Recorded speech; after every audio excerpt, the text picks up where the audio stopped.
G'day Battlers and welcome to the G'day Battlers podcast, episode number 23, continuing on with our Road to Worlds series, approaching the 2024 Hawaii / Honolulu / 2024 World Championships. I'm PvP Steve, joined by my co-host, Deborald Pebberald. Hi. And today we are joined by one of the greatest humans from the Australian continent, that being the one and only RocketClare. Woo! Welcome, Claire. Hi, Claire. Woo! Oh, wow. What an introduction, Steve. Thank you so much. Thanks for having me. Oh, good to have you here. First time on the podcast, and we definitely hope it is not the last. For those that don't know who you are, which unlucky for them, but do you sort of, I guess, want to give us a little bit of an intro as far as sort of who you are, what your competitive history is in Pokemon Go, sort of coming into this 2024 season? Oh, okay. Yes. I mean, how long have you got? I have been competing for quite some time. When all the time in the world for you, Claire. Thank you. All right, I'll just relax. Yes, I did start competing in Pokemon Go PvP right at the very start when PvP first became a thing, before GBL even. A couple of my local mates who, we have a very strong local community. So I live here in Ulverston in Tasmania, in the southernmost island state of Australia, and in a little coastal town called Ulverston. And we have a really active Pogo community here. And a couple of the guys that had always, enjoyed PvP on the main games got very excited when it was announced that Pogo was going to start allowing us to do PvP in game. And, they were saying to everyone, we've got to organise competitions and we've got to, get involved with this Sylph stuff. So at that stage, none of us knew much about Sylph either.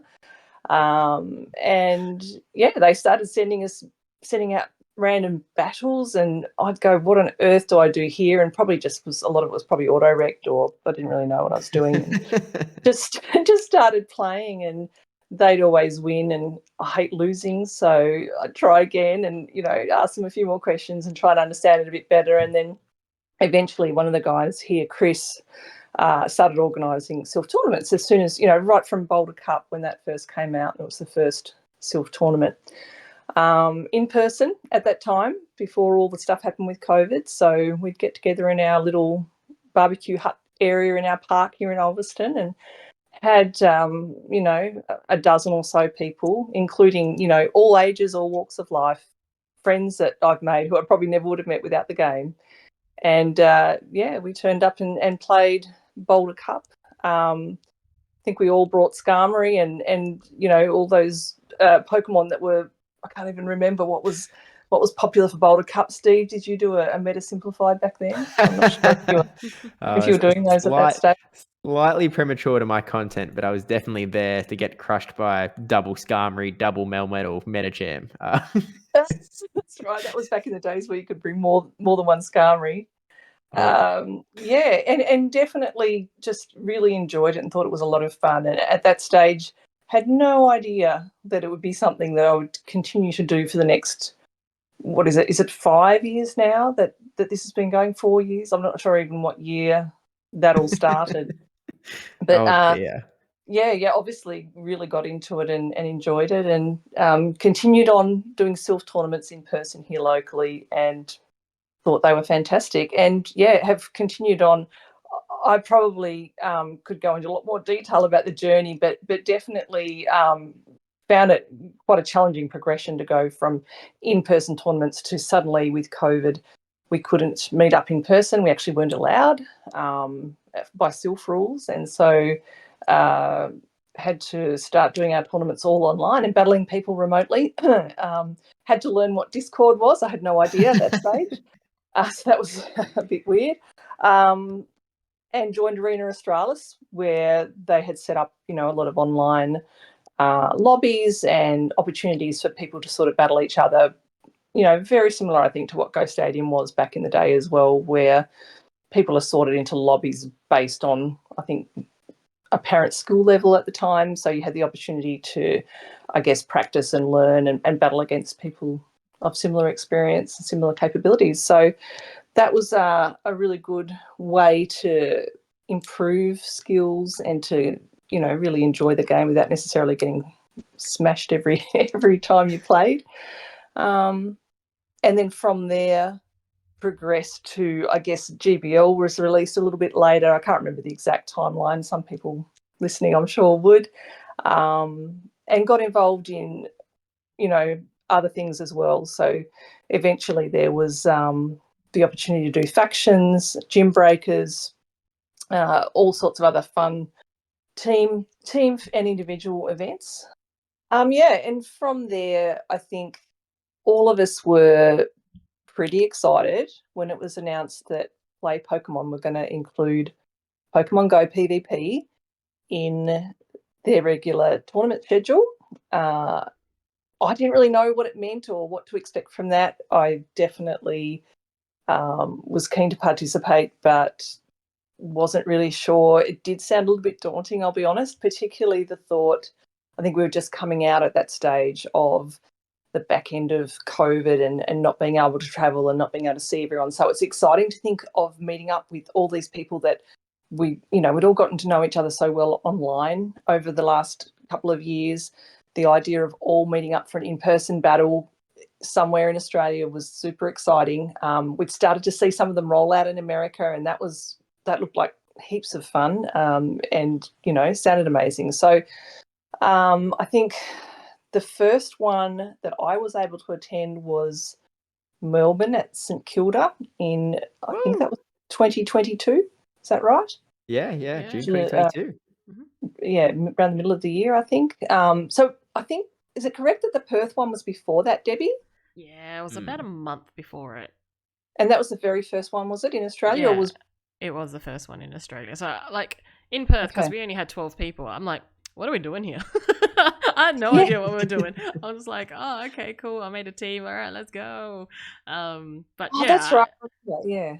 So yeah, I was just kind of like, okay, all right, cool. I don't know what this. What's double elimination? I had no idea what I was doing. But yeah, then about a month and a bit afterwards was Melbourne, and my intention was to head over and see you guys play and join in. But unfortunately, I had shingles at the time, so I had to cancel my flight. That's right. No good. Yeah, so I do remember rocking up to the hall that the St Kilda tournament was held at, and the huge lines outside, and finally meeting face to face with some of the people I'd interacted with online for years through PvP. Particularly, I remember running into, I think Sizzle was a bit worried about me wandering around, the Tasmanian girl wandering around in the big city. I probably overplayed that a little bit, but it was daunting, especially after not being able to even leave the state for all that time during COVID. So we joined up together, and well-known battler, I should say, in the Australian community. Don't see as much of him now, unfortunately, but Sizzle Me This was always a very accomplished battler and a great participant in Arena Australis tournaments.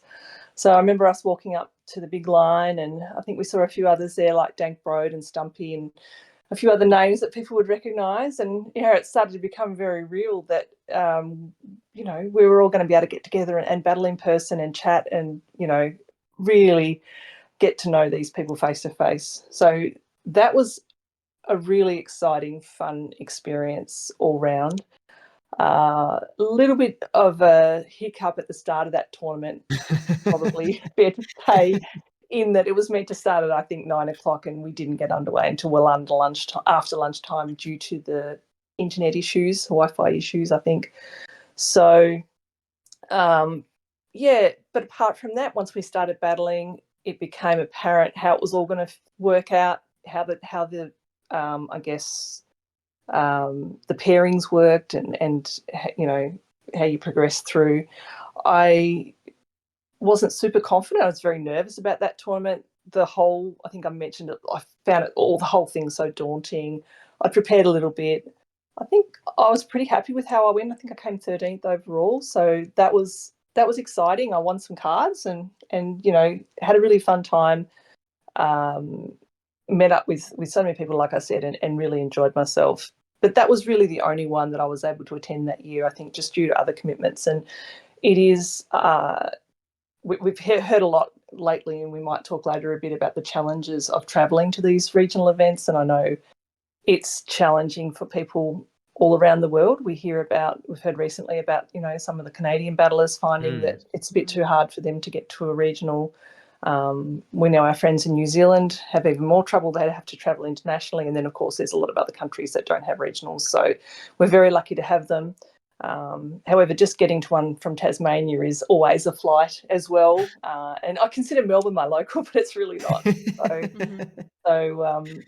But yeah, only able to attend that one in 2022.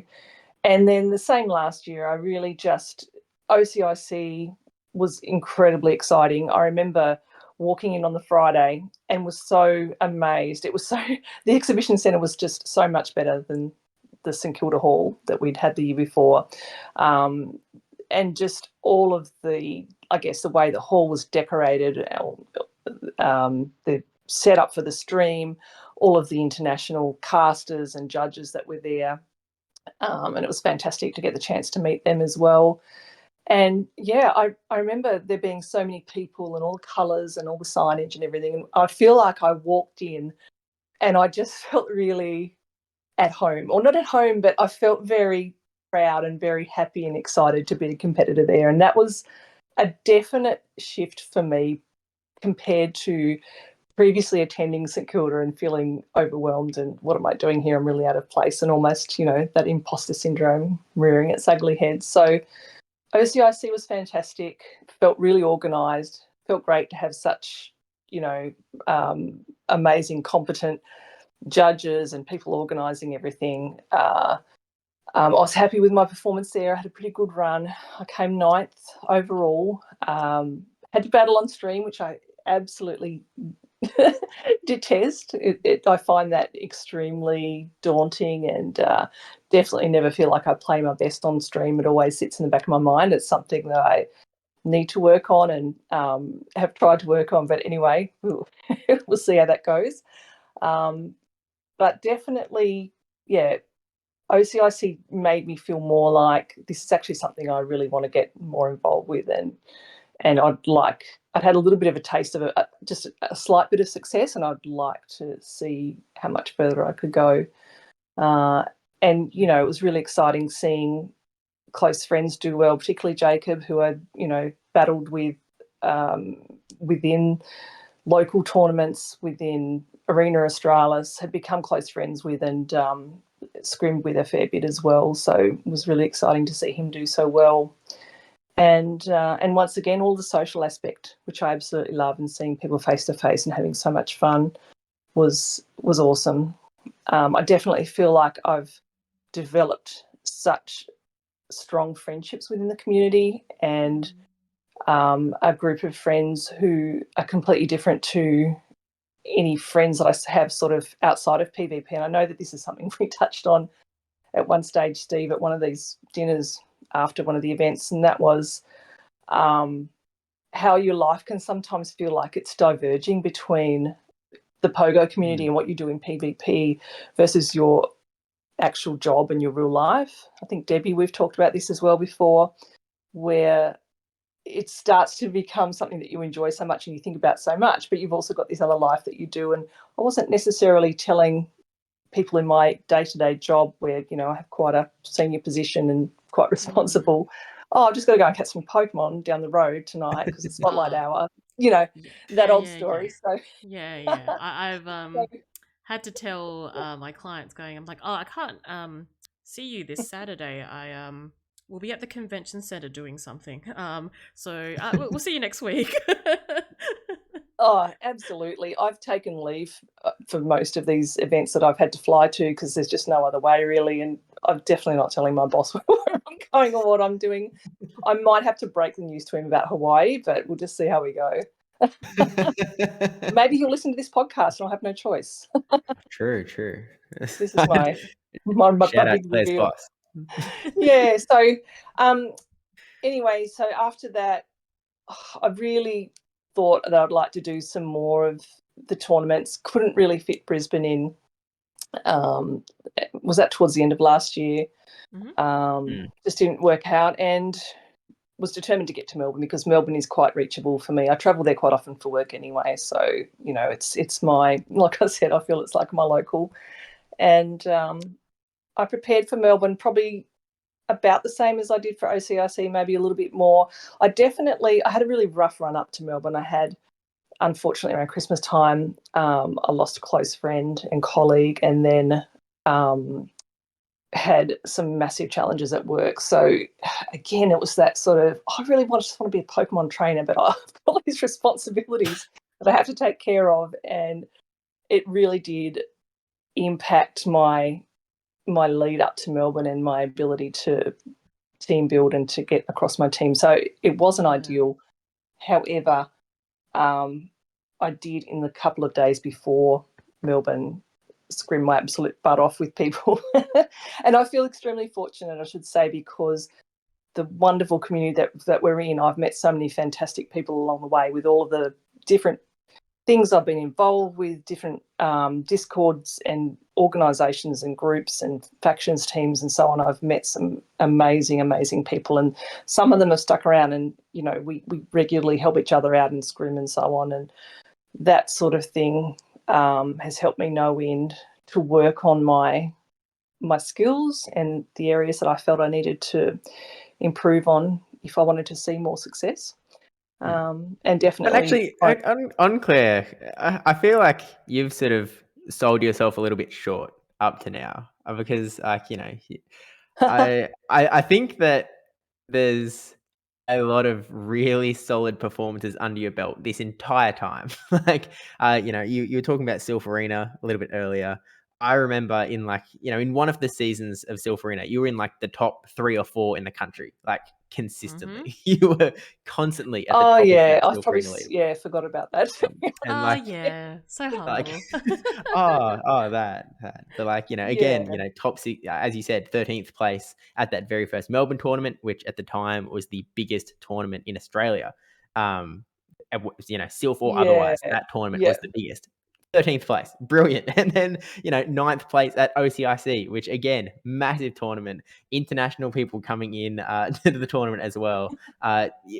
Melbourne, you took out people like Inner Bloom.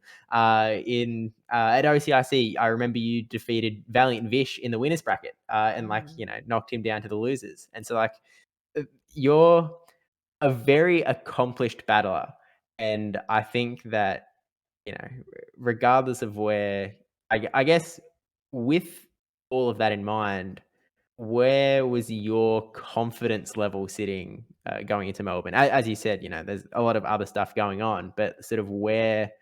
Uh, I Yeah. guess I want to get into your headspace a little bit in terms of how good do you think you are in this Oh moment? God, that's not my favourite topic, but okay, I can definitely, yeah. Thanks for actually drawing me back to that, because you're right. I had a lot of success in Sylph. I felt very fortunate that, like I said, I'd had a lot of support. I had some great, not so much paid coaching over the years, but just people who helped me out at various times because there's one thing, like, I do hate to lose. So losing will teach me I need to work on something. And I am someone who, none of this comes naturally to me. I'll start out by saying, and I hope this helps people that are listening, because I never played the main games. I never understood typing. I never understood any of this stuff when I started. And in my life, that's not uncommon to me. Like, I'm not a natural at many things at all. Like, I played sport, played many different sports, like hockey and so on over the years. Always had to work really hard on my fitness or my skills. I'd always pride myself on trying to be probably fitter than my teammates, because I probably needed to make up for a lack of skill, or something like that. Like, I'm definitely someone who won't just take something lying down. I'll go, right, I know I can work harder at improving at this. So I think that's something I did want to touch on, because I think I've read once that studies in girls show that young girls will tend to thrive in fields where the first time they do something, they do it well. However, if they try something and don't necessarily do it well the first time, quite often they'll be put off by that and will feel like they can't improve, or they can't continue to do it, or they can't find a way to get better at it. That's generalizing very much, but it's the theory that's attributed to why, generally speaking, girls don't do as well, say, in mathematics as boys. generally speaking. Whereas boys will tend to try something. If they can't do it the first time, they'll just keep trying, and they'll believe in themselves and believe that they can learn it. So I guess I digress a little bit there, but I just wanted to make that point that for me, myself, I've definitely had to work at this and worked hard at improving my silver results. I had a great win record in gym breakers as well, actually, when I was doing that. Quite good in factions as well. So I didn't come into play Pokemon with sort of nothing behind me, even though a lot of people probably didn't know that, which is fine, because it's always better to be the underdog as well and to not have people expect you to be, perhaps as competent as you are. So I did laugh, though, at Melbourne. I did have one of the other competitors who perhaps didn't know my history, say to me, "Oh, well, you had a good run," very, very surprised. And I remember sort of chuckling to myself, and I did sort of say to them, "Oh, yeah, I have done this before." It's not my first party or first rodeo or whatever. So, yeah, I wouldn't say I went in confident. I do remember on the Friday night when we all gathered together to sort of catch up after registration, there were a lot of people talking about their teams and talking, very kind of about who they believe would do well. And I felt very much like I wasn't in that conversation, but that's okay, because I remember feeling really quietly calm. And I think sometimes when the expectation is on someone to do really well, that can actually be worse and can make you psych yourself out of it. Because a lot of this, let's face it, is you can really get into your head about this stuff. And if everyone's expecting you to do well and then you don't, it can sometimes feel much worse than, if you don't have any expectation on you. And yeah, you just do your best. So I do remember going home on the Friday night before Melbourne and just thinking, okay, I'm just going to have an early night. I've done all the preparation I can. It's a bit like how I used to feel before exams. You do your preparation, everyone else can panic, and I'm just going to go home and have a good night's sleep, because you just rock up and do the best that you can do. And I feel like that's what I did. And I feel like walking into the hall for the Melbourne tournament this year, it was very full on. There were so many people. I think it was our biggest one yet.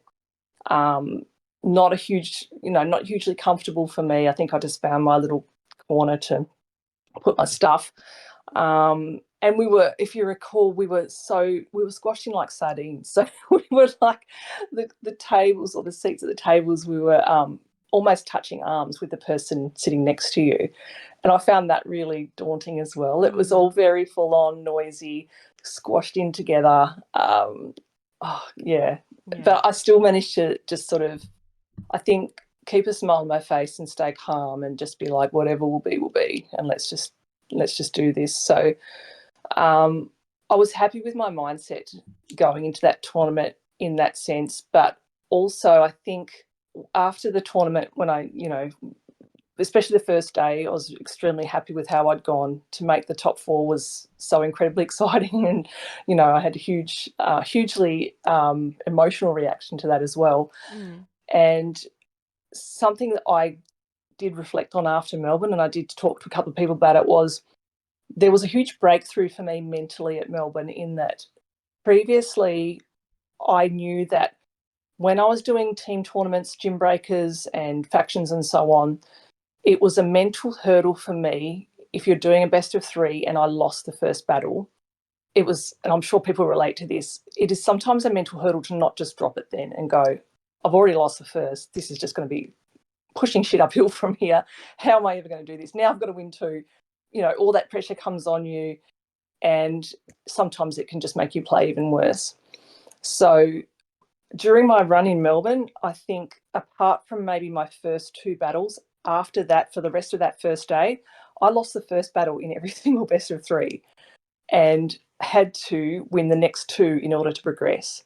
And that was not ideal, obviously. If I had my time again, I wouldn't want that to be the case. So, but what I was proud of was I did turn it around. I didn't panic. I didn't drop my bundle. I looked at it and went, what can I learn from that? It's not the end of the world. Come on, you can do this. And was able to win those next 2. So that, to me, I've remembered that really clearly as a progression for me, and something that I had worked on mentally and succeeded in. So I think firstly here we need to really... firstly here I think we need to acknowledge, like, just the amazing tenacity that you have.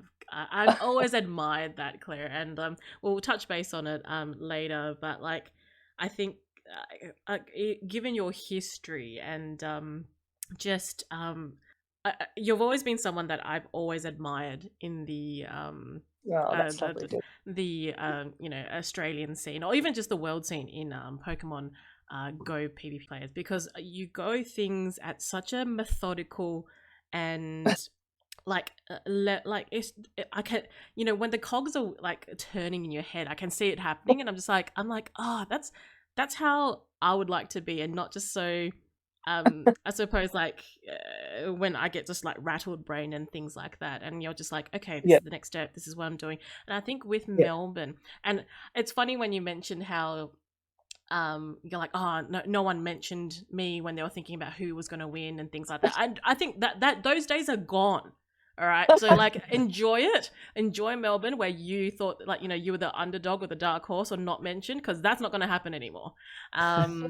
So yeah, I just want that to be said before leading into the next bit about Melbourne. But yeah, I think with Melbourne in your run, like I was just like quietly in the background being like, oh, like, I was so happy for every single battle that you won, because I was just like, I was keeping track. I was just like, oh, she's got another one. Just keep going. She's going. It was just like, I'm sure you've probably seen it, like me just DMing others. I was like, let's get going.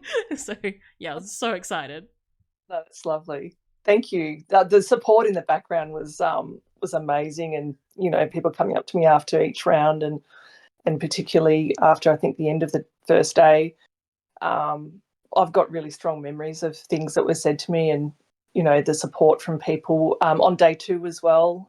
Even after I finished up on day two, had some lovely congratulations from fellow battlers and people that I look up to and admire, who've sort of come to me and said, you really deserve this, which meant so much. They know, they've seen that I've been around for a while and I've been trying and working on improvement. And yeah, that was extremely gratifying, and some great moments for me, some great memories for sure.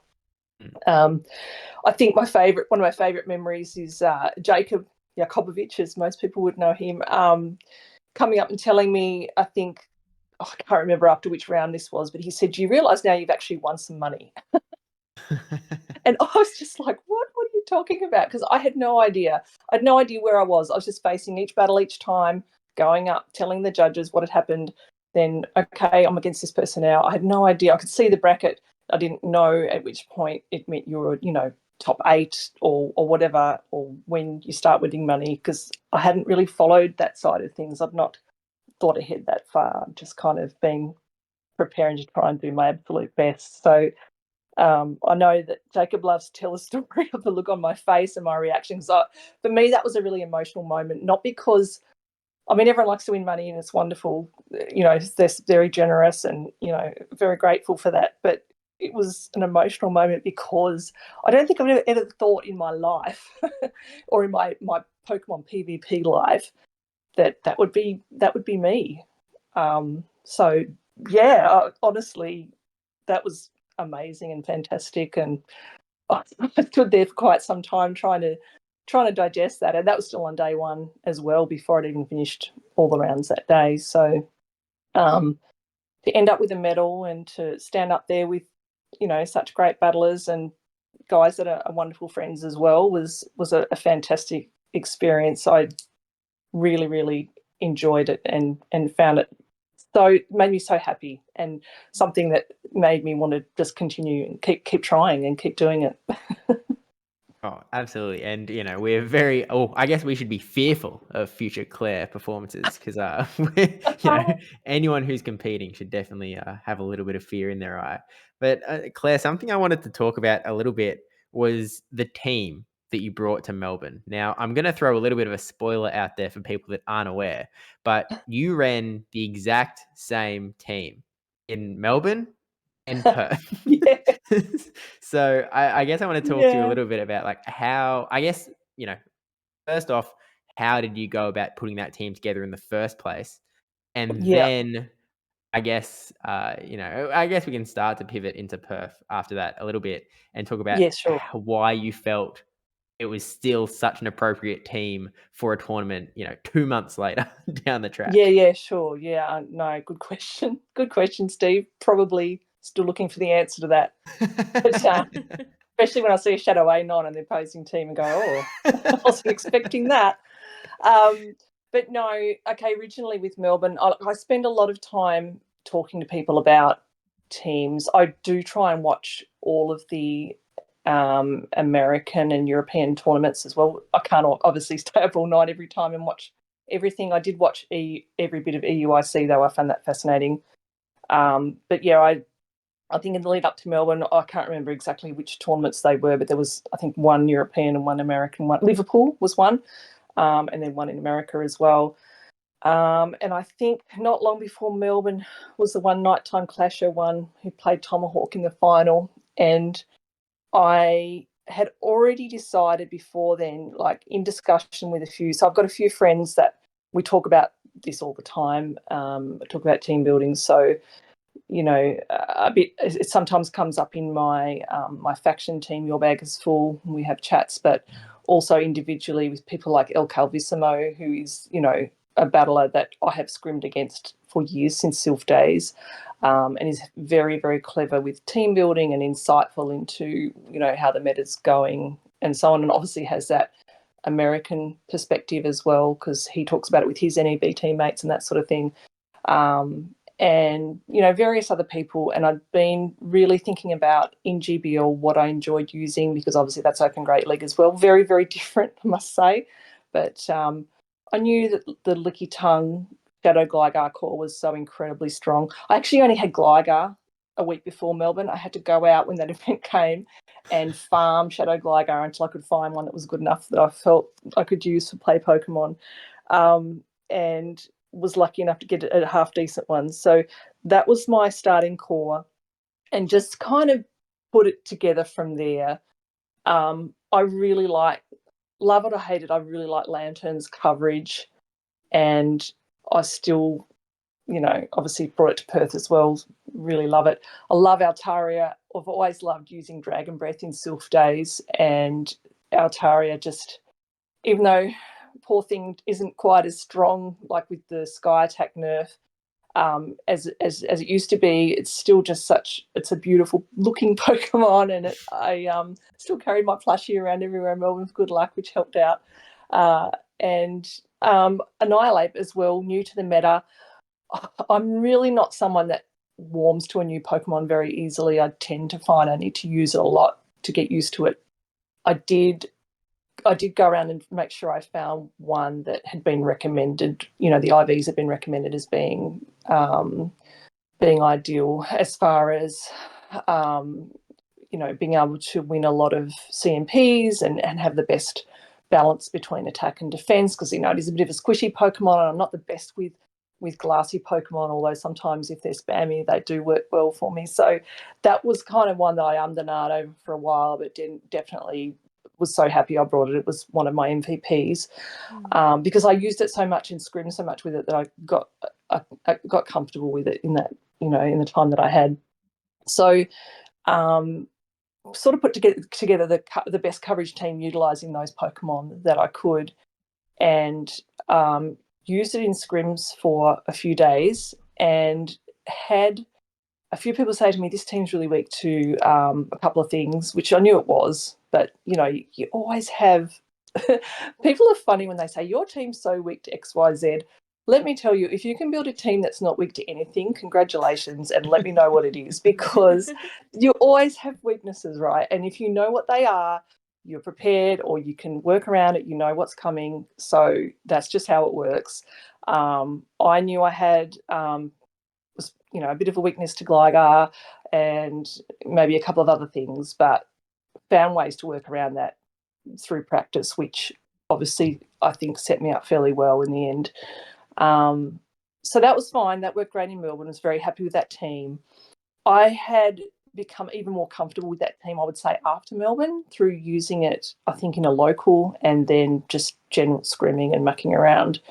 And coming up to Perth, I knew I really wanted to change my team. I really had every intention to, and tried a lot of different things. but in the end, in the preparation and the scrims I was doing in the few days before Perth, nothing really worked for me as well as that team that I was already so comfortable with. And I discussed it with a few people who I, chat to about this stuff, and the consensus really was you're so much better off going with a team that you're comfortable with and you know inside out and you know how to play around its weaknesses than to try and do something fancy with something new. So that's what I ended up doing. And I really, still not sure if it was the right decision. I mean, I know that probably sounds funny. spoiler, like it worked out pretty well. But like, I suppose, like, now that you've got a very familiar team, something that has, done very well for you in the past, I suppose we've just talked about Melbourne. Now we're leading into Perth. But like, what was your goal leading into this season? I know we've talked about like it was a bit. Oh yeah. A bit hard in the beginning of the season, and you obviously didn't make it to Brisbane, which is totally understandable. But now, after doing very well in Melbourne, did you have goals for Perth, or did you were you kind of like, oh, you know what, I just want to possibly just reach, I can reach that championship point level now that it also has been dropped at this point, that it was 300 championship points. Yeah, I'm not joking when I say I had no idea about any of that stuff, Debbie, beforehand. I seriously just went to Melbourne going, I love doing this and I would like to do as well as possible. And I've been working on, I love PvPing, I work on, being better and all that stuff. I love these tournaments. I really just want to do as well as possible. I kind of only half understood the CP thing and the dropping from 300 to 250. I'd heard people talk about it, particularly Jacob and people who are very in tune with all of that and obviously for good reason have a very strong interest in it. And I really didn't, I thought it would be nice to go to Perth. I'd always wanted to visit. I hadn't been. It's a very long way from Tasmania, quite a few, couple of flights. And I had thought it would be nice and I thought I might like to go. However, I didn't make the decision to go to Perth until I did well in Melbourne and had that 130 points out of 250. And people were saying, well, you're well on the way to qualifying for Worlds. Are you going to try? And then I was that was only then that I allowed myself to even think that I might be someone who could qualify for Worlds, and made the decision to give it a crack in Perth, which I still felt was a long shot because I needed to make top 8 in Perth. I knew I needed to make top 8 to get the number of points I needed to get close enough to that 250 CP. And I could see that so many fantastic battlers were attending Perth. And while it's just a small tournament, I mean, we could see many people commented on the quality of battlers were there. And I think the percentage of really accomplished, confident battlers who probably had a good chance of doing well and hitting top 8 was really high for that tournament. So I never take anything for granted and certainly did not have any expectations that I would be able to be in the top 8 and to qualify for Worlds, but I was hopeful. So that was my goal and my thinking going in. And definitely losing the first round wasn't the best way to start that campaign. Well, I wasn't even in the first round. I had a bye the first round, which I have never had before. I've never had that before in play Pokemon, and honestly, I never want that again. It was so bad. Sitting back, just watching everyone else play and feeling like this is so weird, and not knowing who I was going to battle because it depended on who won the first round. And then it was Fish on Ahito who won the first round that I was going to battle him. And so we were sort of like, oh, we're going to battle. But then we weren't allowed to because we were put on, standby for stream. So we then had to wait and watch everyone play the second round. So I hadn't played a single battle, and everyone was well into their second round. And that was, for my nerves and my mindset, that was really a killer. I honestly don't think, I think it's just luck whoever has that coming to them, but hopefully that doesn't happen to me again. But we'll see. Maybe I'll be more prepared next time mentally. But anyway, we went into the battle. Fish on Ada had an amazing team. It was actually the same as Dinosky's team for EUIC, I believe. He had Guzzlord, Shadow for Alligator, can't off the top of my head remember the rest of the team, but it was a really strong team, and I knew that my team struggled against it because I'd actually scrimmed. Oh, Talonflame. Oh no, sorry, Skeledirge. Yeah. So I'd scrimmed against that team a couple of times in the days leading up to Perth, and I knew that it was a very lead dependent matchup at best for my team, and I knew it was a really, really good team, and that it was going to be a real challenge. And he played really, really well, and took that first battle 2-0. So for me that wasn't the greatest start, but just got to, I guess. I definitely was thinking then, well, I might be home back at the hotel earlier than I thought today, but I definitely. Well, I could see that who I would be playing in the losers bracket, because already so many really great battlers had dropped to the losers bracket by that point as well, and I just definitely had that thought of, well, this was a quick campaign, and this is the way it goes. So, but from there, I played some really great battlers, people I've known for years, people like Braggio, such an amazing guy from up your way, Steve. Absolutely love him. Had I think Keiki Z from South Australia, I think, also really good, great guy. Lalu Oha, who I hadn't met before, who is visiting, I think, attending university in Perth, I believe. Debbie from Vietnam, very, very good battler as well. I think I played some of my best battles against him, and I knew he'd already knocked out a couple of really good players. We'd knocked out El Calvissimo, and he'd had a good run until then, so I was quite nervous about playing him. We had some great battles. I ended up winning that with a really cheeky peekaboo swap, where I brought my Lantern in and then quickly swapped to Gligar and caught a dig on my Gligar, and my Lantern was key to winning the game after that. So poor guy, he was so lovely. He was like, oh God, what a catch. Oh, and he was so torn between being happy for me and being nice, but also devastated. And I felt, a bit a bit bad, but I also like winning, so it's all right. So, but yeah. And then I think from there, I was like, right, I've got through a few. I think that was when they said you've got enough points, you've qualified for Worlds. I think that I might have qualified by then. And I definitely felt a sense of relief and a sense of, well, whatever happens now is a bonus because that's what I'm here for. Mm. And then turn around to find out I had to battle Adam again, Averip, who, oh God, absolutely top battler, as we all know, and such a great, lovely guy. We'd actually spent the day with him the day before, had lunch and so on, and had nice chats. And ironically, I'd battled Adam on day 2 in Melbourne as well. We had both brought the same teams to both Melbourne and Perth, so we were going to face off with the same teams we both had in Melbourne, and we did that in Perth as well. And I was fortunate enough to take that one out, but they were also some of my best battles of the day. Absolutely fantastic, both of us. I remember him catching a dig from me on his Altaria. I caught another dig on my Gligar, like just back and forth. Really, really. We both just said afterwards, wow, that was so intense, but really enjoyable. So, yeah. I talk to Adam quite a bit, and he's always told me, going, there's one person that I'm scared of when I play PvP, and it's Claire. And I'm just like, really? Like, all the others that have played at Worlds, not to, this is no offense to yourself, Claire, but I was just like, fine. Claire, he's like, Claire is exactly the same as myself. Like, we think the same, we play almost kind of the same level, so it's really like almost like a mirror. And he's so intimidated. So you've just got that factor. If you just line up with Adam, it'll be fine. You've already psyched him out. Those battles felt like I was playing myself. Like, honestly, we do play so similarly. So that was really, really interesting as well.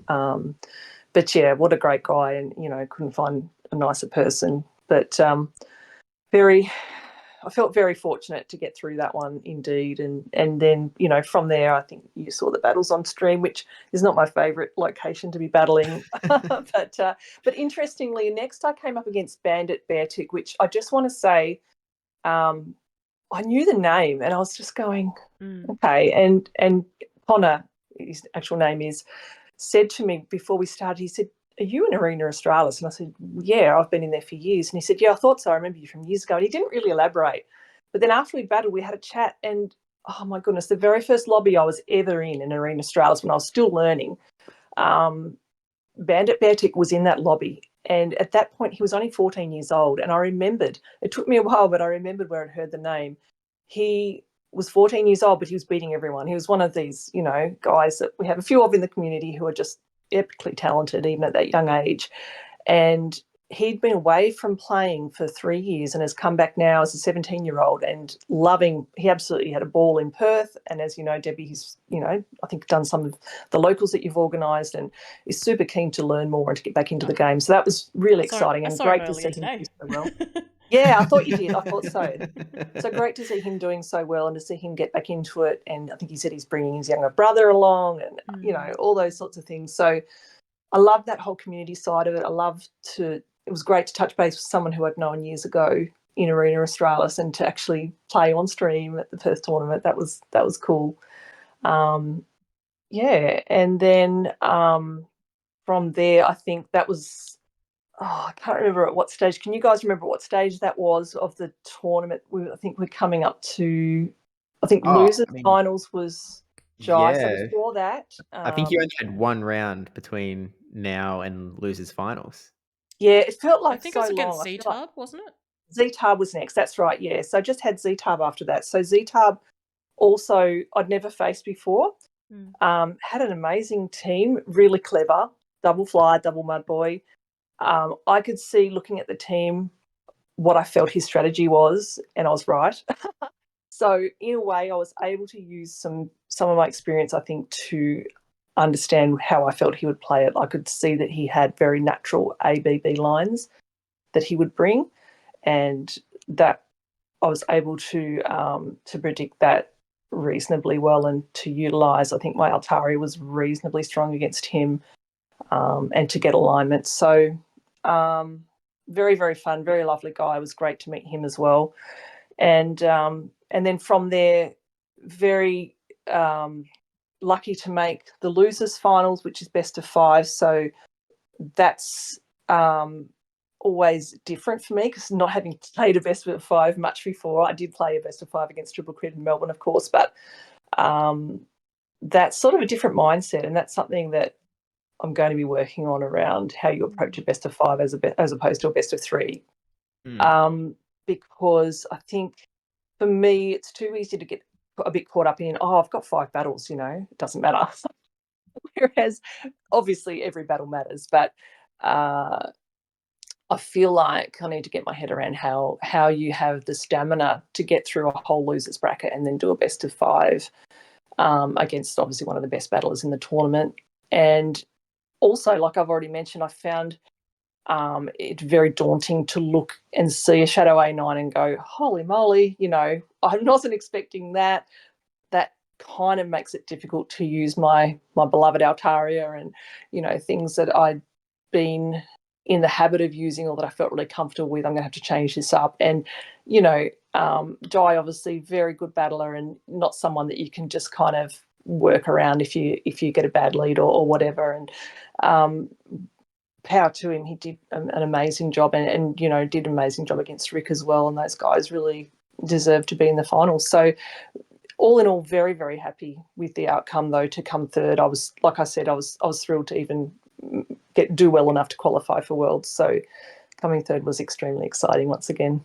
Oh, I'm absolutely certain, Claire. But again, I have to come back in here because I think you've once again sold yourself short because there's a crucial detail from this tournament.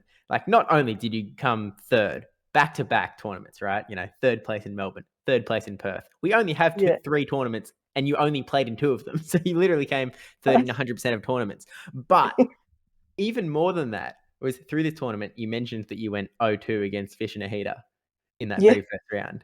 And Yes. in round 2 against KKZ, you went 2-0. And then against Bragio, you went 2-0. And then against Lalu Loha, you went 2-0. And then against Avrip, you went 2-0. And then against Bandit Bantic, you went 2-0. And then against Zetab, you went 2-0. Like, yeah, you were on the most dominant tear. And you mentioned, in Melbourne that you sort of like kept losing that first game and had to sort of fight Yeah. back with grit. But this time around, you just seem to be on your A game all that way through. Isn't that weird? Like, what was I doing? Have I just decided that I've got to do it all the same? Like, I don't know. I don't know. It I don't was know. So, incredibly impressive. Mm. We'll say that. thanks, Steve. Like to have And not a set dropped after like going to the losers round. Not a lot of people can say that. Yeah, maybe I really kind of thought then. I think it's it's a mindset thing, isn't it? When you're in the winners bracket, of course you want to keep winning, but you still do have that backup chance. But once you're in the losers bracket, it's like, Jesus, I can't lose. I better actually win this one. It's a bit more. It's even more pressure, isn't it? yeah, there's no safety net. You've really got to put your all on at all times, or else, Yeah. you lose one game, you're only one game away from dropping out of the tournament. So, Yeah, that's right. That's right. For yeah, sure. incredibly impressive. But, as you mentioned, through the Perth Regional Championship, you'd sort of crossed that threshold, you'd hit the 250 CP mark, and you'd officially qualified for the World Championships. When you sort of, I guess, realized that mid-tournament, when you sort of reached that point, how did that feel in the moment? As like, was it easy to forget about the rest of the tournament? Were you still focused on like the Yeah. battles ahead? Where were you at? Absolutely. I think someone said it to me in person. I can't remember who it was. You realise now you've qualified, because I didn't want to sort of assume I'd qualified until I was sure, because I was a little bit confused about at what point, how many wins meant you were actually top 8, right? Mhm. And it was difficult at Perth because I knew that if you weren't top 8, there weren't any further points because of the numbers. So didn't want to kind of assume anything too soon, but then I did get a lot of messages all of a sudden, and it was hard because I didn't have much time to look at messages in between because I was going from battle to battle to battle. But I did suddenly get a few messages of people saying, "You realise now you're qualified." So other people knew what was going on, thank goodness, and let me know.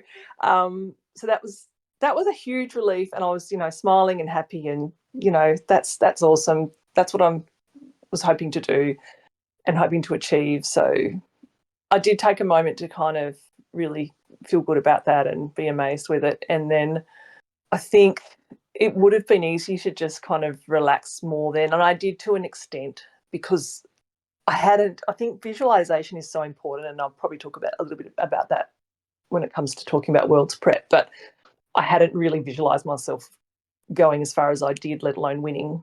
I really just had that really strong vision of trying to achieve the world qualifications. So the fact that I was still able to continue to have some success after that, even though I feel like I was a bit distracted and I didn't feel like I played well. I found playing on stream really challenging and distracting, as I always do. Even though I told myself I was going to do better this time, I still watched it back and went, oh my God. But that's okay, because, they're all things that can be worked on.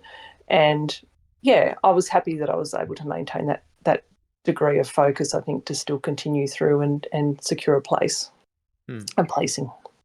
Yeah, and like, incredible fashion, by the way. Like, it wasn't just like, oh yeah, you happened to win another couple rounds. It was like, oh, you dominated all the way through You're very to that losers finals. And obviously, Debbie and I were lucky enough to be able to watch a lot of those battles on the stream, which is really nice to be able to see, as opposed to having to peer over your shoulder the entire Oh, time. yes. Oh, I But know. It was such an upgrade. It was wonderful. we're very stoked. But what this essentially meant at the moment, and sort of is still the case, is that you are the first woman to qualify for the World Championships from the Oceanic region ever. Like, all the Yeah. way 2022 through to now. So Yes. we sort of wanted to, like, I guess, ask, what does that mean for you? As I guess there's a how do I put this? Is there do you feel like there's more of a weight on your shoulder? Are you just incredibly proud? Like, what does it mean to you to sort of be that first representative from our region? Yeah, that's a great question. Definitely don't feel a weight on my shoulder. Well, I hadn't yet, but thanks for putting that thought in my head, Steve. No, I'm sorry. no, it's fine. No, I do feel incredibly proud of that. I feel like that is we need someone up there. I think Emma had said to me so many times, one of us girls needs to get up there. One of us has got to do it. We've got to do it. And come on, Claire, it's going to be you. And so I was like, oh, okay. And so I feel proud for people for all the girls. I feel like, I think we had some really good fun. You've probably seen some photos from Melbourne where, I had a futurist female t-shirt on and I was kind of repping the girls and going, come on, we're going to do this. I'm very much someone that I want to see women feel like they can do this. And that's why I feel it's important to tell my story about where I've come from and that this doesn't come naturally to me. I don't have a background in it. I sometimes, look, I feel like it's a fantastic community. I've been very welcomed and supported and I have so many supportive friends and I'm very, very lucky. But there have still been lots of really hard times and times where I've really felt like this is not for me. And I've continued because I do love it and I do have the rest of the support. So thank goodness. So I don't know. I've reflected a little bit on, because worldwide there are so few women who have qualified for Worlds. I'm not sure if you realise there is only a handful at this point, and there will be more, I think, this season, but I'm not sure how many more. So maybe only less than 10. At this stage, I think there's only 6. So that's so few. And the percentage is so low. And we haven't really talked about the Girls at PvP movement much. And I have been very involved with that over the years. And when I first found out about Girls at PvP, I was still in my very early days of battling. I think I was on the Arena Australis server and one of the guys told me that his girlfriend had joined it. And I said, what is this thing? And they explained it as a group of women from all over the world who are, playing Pogo PvP tournaments and have like a support network so they can talk about what their challenges are and encourage each other and, help each other. And I was like, what? Why did I not know about this? This sounds freaking amazing. I would have loved to know about this. It just was like this huge moment of revelation around, these are my people. Where are they? I need to be part of this. And in joining, the experience was mind-blowing. It was all of these amazing, super talented, confident women talking about PvP, advising each other, going right into the detail. It's quite okay to ask questions and we're not going to make you feel silly or feel like you should already know that. But also we're going to give you, all the information that you need. And it's okay to kind of geek right out and to go right into all the battle mechanics and counts and all those things. And, it just felt so welcoming. And I don't know, it's probably really hard. It might be really hard for people that don't identify as women to understand that there's just different needs and different ways that you want to feel comfortable in certain spaces, and to have that network of support and that place to go. We have girls who have joined the Discord. So it's not just a Discord, it's a movement overall, but there is a Discord to sort of have like a home base where people can chat and support each other and so on. And we have girls who join there and talk about some of the experiences they've had at some of the in-person tournaments, especially in the early days, that were absolutely dreadful. And they really needed someone to be able to tell that story who would really understand and say, you know what, that is not okay. And we're here for you and we can help you. We can, we can listen, we can provide support, advice. Here's people you can talk to, all that sort of thing. And I feel like I've really digressed, but I feel really passionate about this and I really wanted to bring it up because it is so important. And I don't know if I would still be doing this if I hadn't found that organisation when I did. So and all those wonderful women. And that's how I met you, Debbie. Yeah, Like, I was gonna mention that like that's how I first came across Claire, and I mm, remember it was Funshine Cat. And I was like, yes, hey, do you want to join this server? And this was back when girls at PvP didn't have a server. It was like in the J Farm channel yeah, somewhere in the dregs yeah, of like in his like lower end of his like Discord. I'm like, yeah. what? Why are we like? Why am I joining like J Farms like things to talk Yes, I about was. in here? I'm like, what's going on? And as much as I respect to like J Farm and Dustin and everything, but I'm just like, what's going on in here? Yeah, And then it was just like, okay, now we've got our own place. I was like, oh, okay, right. And yeah, I just remember hearing whispers and just like, have you met Claire yet? I'm just like, no, I haven't. And then, just be like, I was just like, everyone was like, just like, there was these like small whispers in the background. It's just like, oh, like you should meet Claire. I'm like, okay, cool. I'm like, I don't know. I'm like, just because I'm from Australia, like, um, and yeah, it was just such a warm welcome when I did join finally, and I was just yes, like, ah, and like I think, like you said, everyone has a different background and different experiences, especially mm, identifying as female in a very male on orientated space.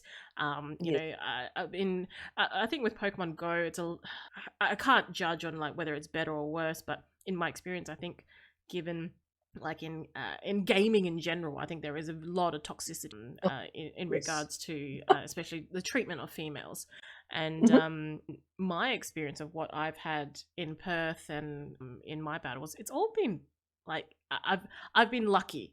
I have realized now mhm, in my experiences, because then I've like seen what other women have had, and just like whether it's snide remarks or mansplaining or just like other things that are not right.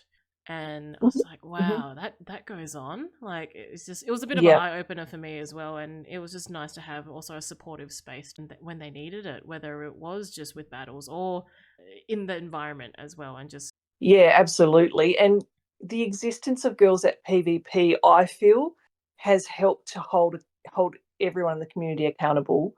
Um, and I feel like things have really improved since those early days. I certainly get a sense of it. I think the Australian community is wonderful. I love getting together with particularly people that you come together with at these regional tournaments. I never feel any issues there, or I think we have a really great group.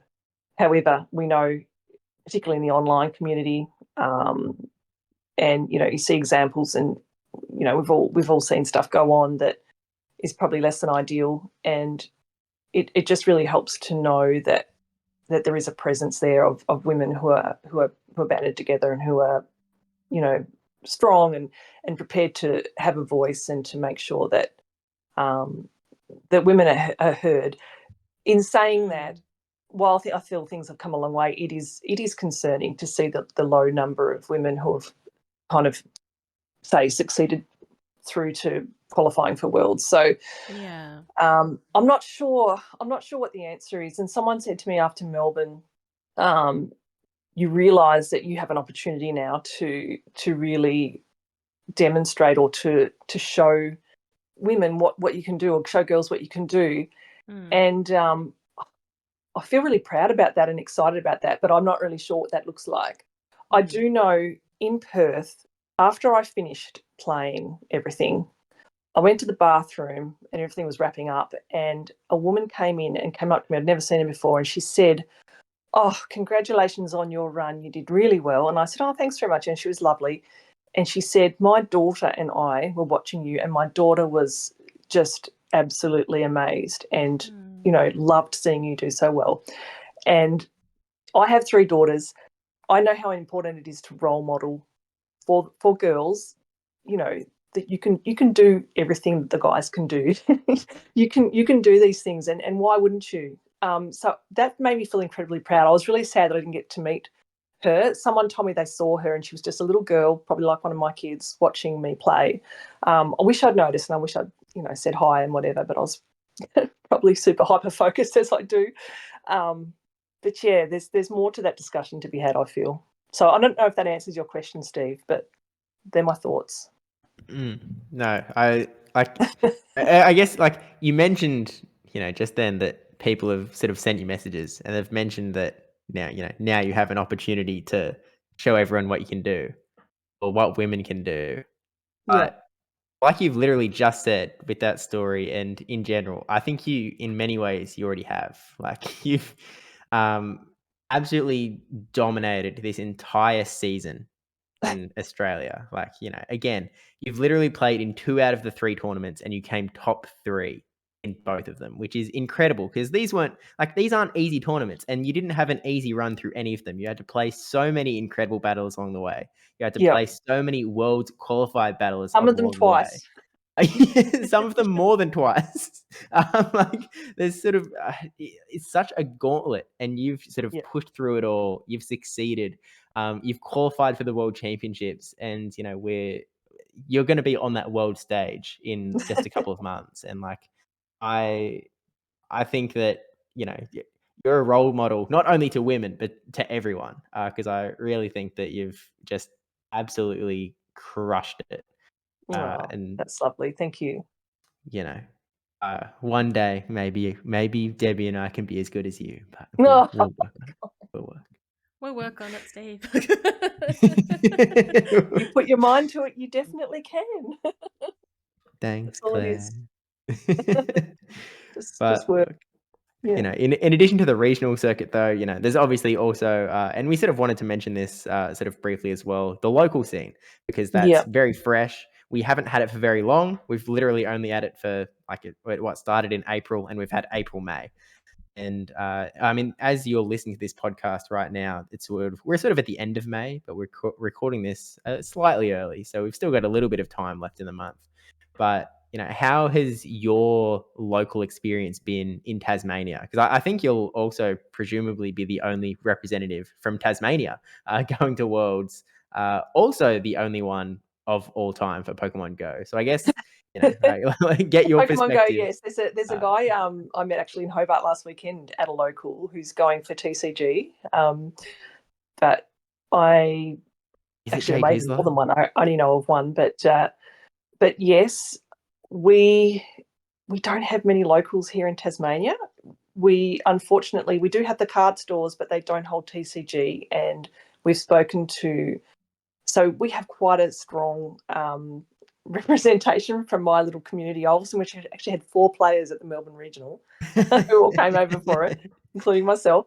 And that stayed strong because we had such a strong Sylph community back in the day.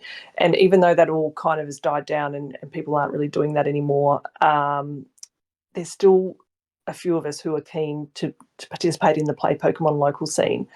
But the closest store that's running them is in Hobart, which is a 3+ hour drive from here, which is really challenging and exhausting, particularly fitting it in, when you've got work and everything else going on as well. So I've done 2 of those, and Chris, who's also local to me in Ulverstone, has come down to that as well. I take my kids because I've got to manage somehow. And my eldest daughter Lane is participating. She loves it. She does a little bit of GBL and so on. And yeah, she was so proud of herself at the last local because she played against all of her opponents were people who are regular players who've played a lot. And she managed to take a battle off each of them. So she was super proud of herself and excited. And that was lovely to see. And then we had Hawk Aussie as well so we had Crusader and Hawk Aussie from Ulverstone come down. We had Tuoko, Jane, who lives in Hobart, but we've known her for years through Sylph and factions and so on. So she turned up. But it's really hard to get enough, not just Pokemon Go players, but to have to drive to Hobart is a long way. We're working on Launceston. Jay Slice has been working on Launceston, so he's still trying.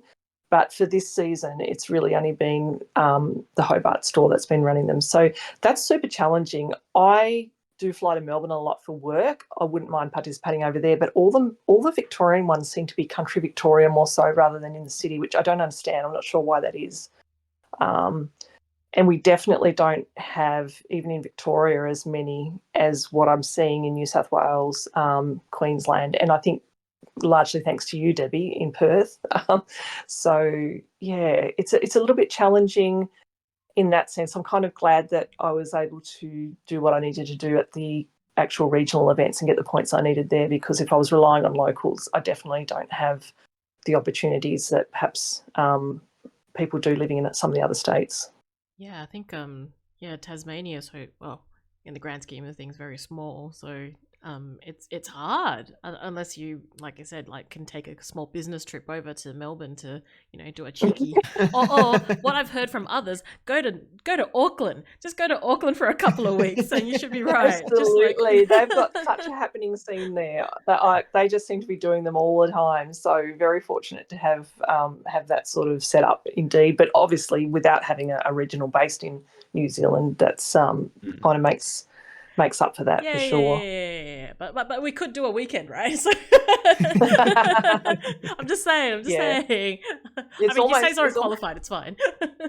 Almost makes as much sense for me to fly to Auckland from here as it does to fly to Perth, to be honest. Yeah, absolutely. Go international. But now talking about things that are international, you've qualified. So the next step is to Hawaii. Have you started preparing for Hawaii, or have you got plans? Like, tell me what's going on. Yeah, I have absolutely started preparing, Debbie. Don't you know me at all? I am all booked. I've booked flights, I've booked accommodation. Is that what you meant, or did you mean the PVP side? Yeah, no, both. Yeah, so I just have to. I already had an American visa, but it's going to expire this month, so I have to sort that out. And yeah, just a couple of more things like that. But I'm feeling pretty good on that side of things. I have also started my preparation for Worlds, because my initial reaction is, and this is probably no surprise to you because it's kind of in line with what I've been talking about, my initial reaction is, oh my God, Worlds. I watched that on TV or on Twitch, and I can't even imagine myself there, and I'm not even, can't even, just very kind of, how would I even tackle that? But now I'm more, okay, I think obviously there's always things I could be working on from a skills and battle mechanics and all that sort of things, and you can do that. That's all doable. I think for me, the key, and I've reflected on this a lot even today when I was out doing my walk, I was thinking the key for me is to continue to work on mindset and confidence, and to not be overwhelmed by it all, because it's going to be overwhelming. It's going to be big. To not be overwhelmed by the battlers I'll be facing, because everyone is going to be so good, and there'll be a lot of big names there and famous people that are, already being talked up. I think the more work I can do mentally on not getting overwhelmed with that and not being fazed by it and just playing my game and doing the best I can, the better it will be. And overall, I'm just thrilled to be going, and it'll be just such a fun, amazing experience. Hawaii will be fantastic. It'll be very hot, probably going to struggle.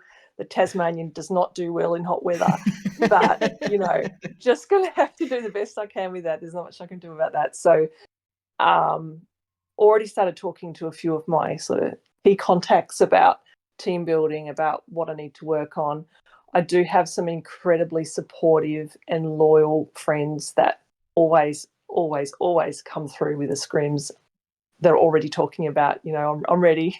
I'm ready to help you, Claire. So that's wonderful. Feel super, super lucky in that space. So yeah, definitely know I've got a rough idea of what I need to work on. Very keen and excited to see what happens with the next meta change. I'll be watching every Play Pokemon tournament. Like, there's a few this weekend, I think, and then, a few more to watch between now and Worlds. Obviously, an ARC will be huge. And, yeah, just kind of put it together the best I can. Yeah, and look, Claire, we're definitely in your corner rooting for you. As you said, this is going to be a huge event, right? Like, there's so many people going from all over the world. It's going to be, I'm sure it's going to be incredible. And Yes. I'm sure you're going to have an absolute blast. I mean, plus you're going to see us there, so how could it not be? Oh, that's awesome. I'm so glad you guys are going. It'll be, the more Australians and familiar faces I see there, the better. Yeah, we're just trying to really boost our numbers up. That's very much our. Yeah. You can trust that whenever you're battling, you'll have at least 2 people in the crowd cheering.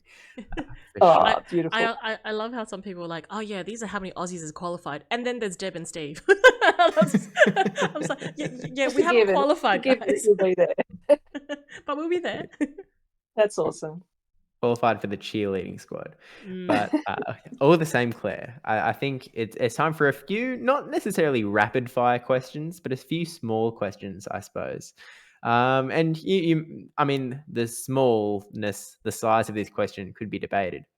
But I wanted to ask you a two-parter here. Uh-oh. Yes. Claire, first of all, and I have a guess as to at least the first part of your answer here. But first of all, who do you believe at this moment is the best battler in Australia? And follow up, who do you think are the top 3? Just to make it even more difficult. We're really turning up the heat on this one.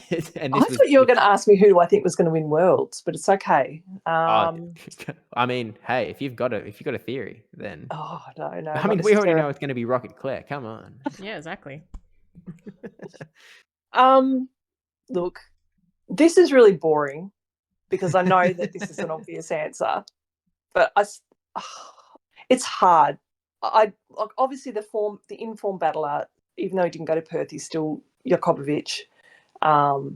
He's a name on everyone's lips internationally as well. His name's being thrown out there a lot for Worlds as well, and tier lists and all sorts of things. Incredibly talented, and I feel he was already incredibly talented before. Look, I've known Jacob for years, and I've got to say, I knew he was really good back in the day, back well before OCIC. And I'm really thrilled to see how well he's done. I was thrilled for him at OCIC, and I've been thrilled to see how he's gone, at Melbourne and Brisbane as well. And I think he's improved even more this season. I'm not just saying that because he won Brisbane and Melbourne, but because I can see in him a sense of he knows he belongs now, and he definitely has a mindset that he's overcome. Like, he used to let things get to him a little bit, and people could get into his head a little bit, but he's overcome a lot of that and has really shown so much mental strength. And I know I've talked a lot about mental strength and so on in this podcast, but I feel like it's so important, and it's something that's perhaps overlooked a little bit, and people just think it's all about battle mechanics and skill. So his development, he was already great, and I think his development in this last season has been, gone next level. So yeah, I would say he's the best at the moment. I don't really like that you've asked me top 3 because that makes it uncomfortable. But I would definitely put Rick Flareon in the top 3. It just goes without saying, he's just so consistent and consistently up there, and very much obviously got the skills and the capability. And I did listen to the podcast that he did with you guys, and I was really impressed with how he goes about it. I thought it was really interesting how he goes about his team building, his preparation, and so on. And I think all of those aspects are just so important. And yeah, it makes sense that he does as well as he does. Oh my goodness, it's really hard, and I almost feel like you could throw a blanket over the next probably 5 or 6 battlers, to be honest. I feel like to pick a third is unfair to perhaps the top 6 or 7, because I really think if we go by performance, and particularly performance over the last 12 to 18 months, I think there's a lot of people doing some great things and have had some of them, did really well at Worlds. Average did amazingly at Worlds. I watched him play. I was blown away. I felt like he just played so crisp and so perfectly, and huge on the world stage. A fantastic showing for Australia. I'm super proud and excited for the group of battlers that are going. They're all great in their own way, and great people. And, I know that we're going to have an absolute ball. So I don't really want to name a third. So I'm just going to be a rebel, Steve, and say no. Yeah, no, and Claire, we can accept that answer. That's we'll accept you're so easy. Hey, look, we try and put up a super scary front with the big question, but hey. Oh, do you, Steve? Is that right? We're just big softies. We just want everyone to win. I know. We'll just be happy to see anyone do well from Yes. Australia. I'm just always cheering for the Aussies. So, yeah. I think we are that sort of tight knit that we, and Debbie and I definitely saw that at the Yokohama World Championships where, all of the Aussies sort of like stuck together like a bunch. And anytime one of the Aussies was battling, everyone was sort of there watching his battles, like sort of cheering him on. Awesome. Like it's Or really, her. Or her. or her going into this one. Yeah. I'm definitely going to be Hopefully. looking forward to that coming up as well. But I will say as well, though, if you had to pick someone in the top three, I mean, I know someone that was in the top three of both of the last two regional tournaments. So, just gonna throw that out there. I don't think it's me. I don't think it's me. That's okay though. I'll work on getting into the top three. However we say that, we know that I'll try. Oh yeah, and I'm maybe sure next time I'm on, absolutely I'll be able to say that. Yeah, when we invite you on as the world champion, that'll come through for sure. Yeah.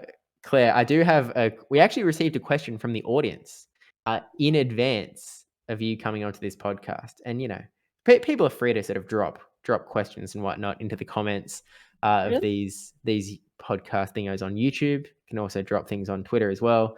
I will say in advance, with this Road to World series, it's being recorded with some sort of advance. So, you can take some guesses as to who hasn't had an interview recorded yet, but maybe don't guess or do. I don't know. It's up to you. But all the same, this question came in specifically for you, Claire.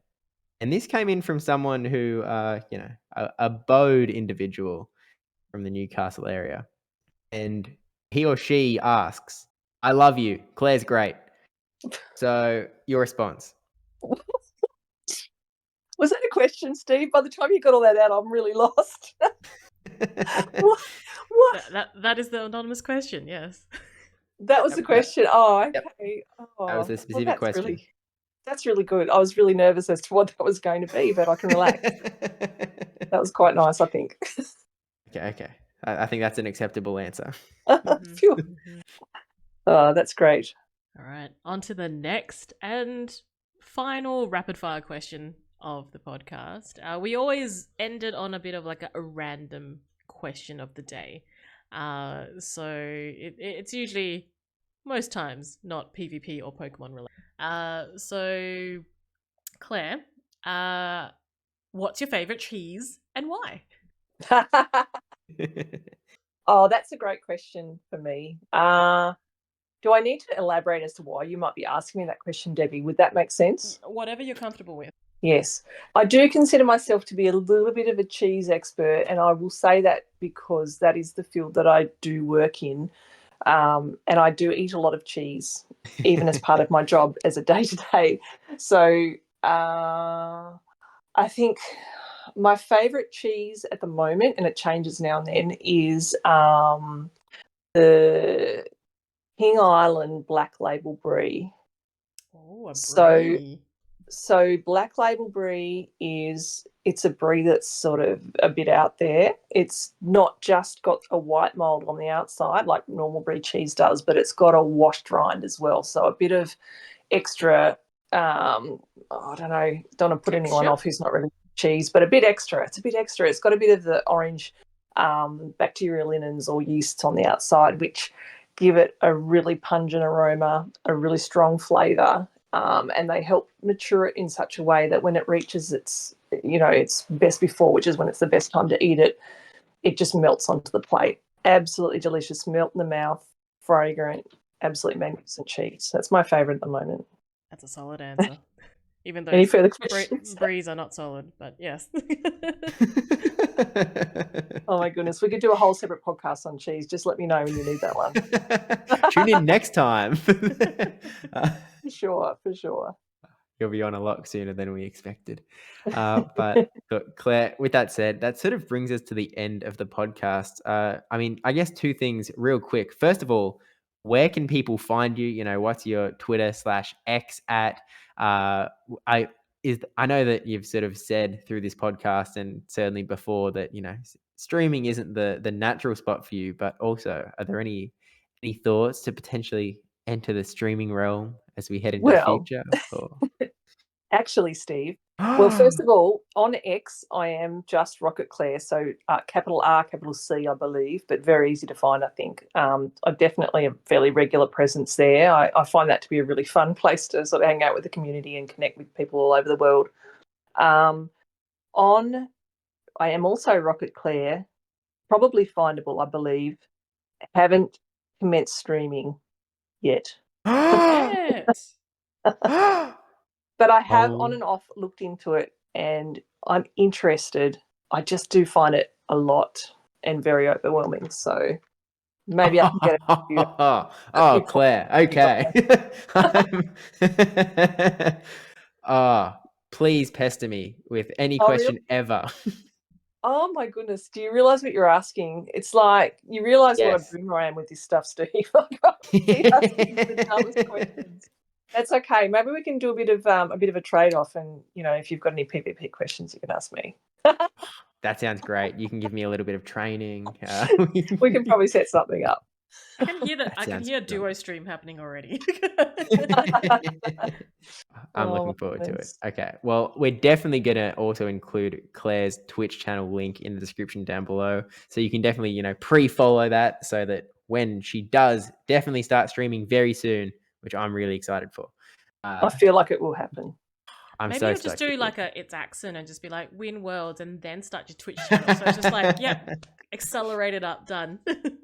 Yeah, that's actually the perfect approach, I think, Debbie. Why didn't I think of that? Yep. Or Okay. you could say her channel might rocket upwards. Done. Stop. All that said, I guess that brings us to the end of the podcast. I mean, Claire, any sort of last words before we close things out? No, not really. Thanks for having me on. I've really enjoyed it. I actually, really enjoyed talking about this, and it's been great to be able to share my story. And I do hope, anyone out there who's listening who wants to work on their game or improve, you can do it. I'm living proof.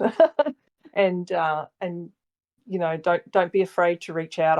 I've had so many wonderful people help me from all over the world, and it's just a great community on the whole that welcomes newcomers and new players and people that want to, maybe people that have been playing for a long time but haven't really kind of focused on improving, or there's aspects of the game they want to work on, and the support is there. Just reach out for it, and hopefully we can work towards getting more women battlers out there and feeling the confidence, feeling like they can do it too. Yeah, look, I think you're an excellent champion to have in anyone's corner, and so really looking forward to sort of seeing how things evolve going into the future, and of course, stay tuned for more Claire goodness going forward. Pretty stoked to see how it's all going to rock out, and good luck at World Championships in Hawaii. Thank you so much. See you in Thank you. Honolulu. Yay! Also, See follow you there. follow the Good Day Battlers Yes. socials at Good Day Battlers on Twitter, X, and on YouTube as well. And we'll see you guys for the next episode of episode 24 next time. Bye. Bye. Bye now.